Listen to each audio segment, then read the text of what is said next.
नमस्कार, बहुत स्वागत आपका। मैं हूं आपके साथ मनोरा सक्सेना। मनो की मास्टर क्लास में आज एक बहुत बड़ी खुशखबरी सरकारी कर्मचारियों के लिए बताने वाले हैं।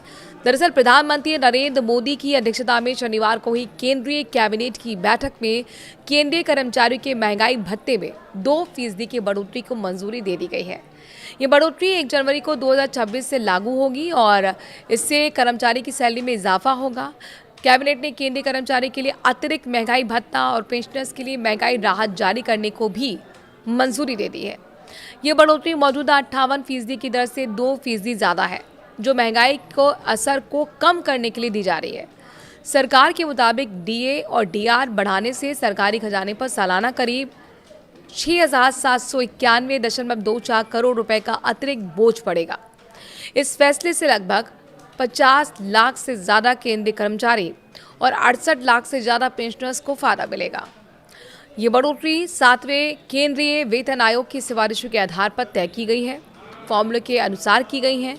इस फैसले से कर्मचारी की सैलरी में बढ़ोतरी होगी और वहीं दूसरी ओर प्रस्तावित 8वें वेतन आयोग को लेकर भी वेतन संरचना में बड़े बदलाव की मांग तेज हो रही है।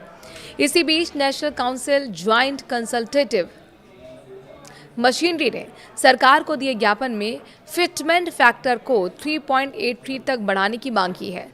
अगर ये प्रस्ताव मान लिया जाता है तो न्यूनतम बेसिक सैलरी 18,000 रुपये से बढ़कर करीब 69,000 रुपये तक पहुंच सकती है। फिटमेंट फैक्टर एक ऐसा गुणांक होता है जिसके जरिए महंगाई और जीवन यापन की लागत को ध्यान में रखते हुए कर्मचारी की सैलरी तय की जाती है। NCGCM ने इसके अलावा हर साल 6% वेतन वृद्धि, प्रमोशन पर 2 इंक्रीमेंट और कम से कम 10,000 रुपये का लाभ देने जैसे सुझाव दिए हैं। अगर ये बदलाव लागू होते हैं तो देश के 50 लाख से ज़्यादा केंद्रीय कर्मचारी और 65 लाख पेंशनर सीधे तौर पर प्रभावित होंगे। महंगाई भत्ता सरकार द्वारा कर्मचारियों को महंगाई के असर से बचाने के लिए दिया जाता है। पिछले कुछ वर्षों में पेट्रोल, रसोई गैस, सब्जी, फल और अन्य ज़रूरी वस्तुओं की कीमतों में काफ़ी वृद्धि हुई है। ऐसे में डीए में समय समय पर बढ़ोतरी कर्मचारियों की वास्तविक आय को बनाए रखने में मदद करती है। केंद्रीय कर्मचारी संगठन इस बढ़ोतरी का स्वागत कर रहे हैं, लेकिन वो इसे अपर्याप्त भी मान रहे हैं। कई संगठन कह रहे हैं कि 2% बढ़ोतरी महंगाई की वास्तविक दर के मुकाबले कम है। वे 8वें वेतन आयोग के गठन और फिटमेंट फैक्टर में उल्लेखनीय वृद्धि की मांग लगातार कर रहे हैं। सरकार अब डीए और डीआर की अधिसूचना जल्द जारी करेगी।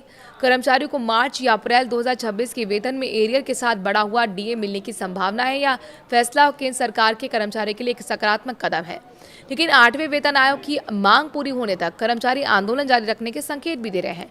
महंगाई के इस दौर में 2% डीए बढ़ोतरी छोटी राहत तो है, लेकिन लाखों परिवार के बजट में निश्चित रूप से सुधार लाएगी।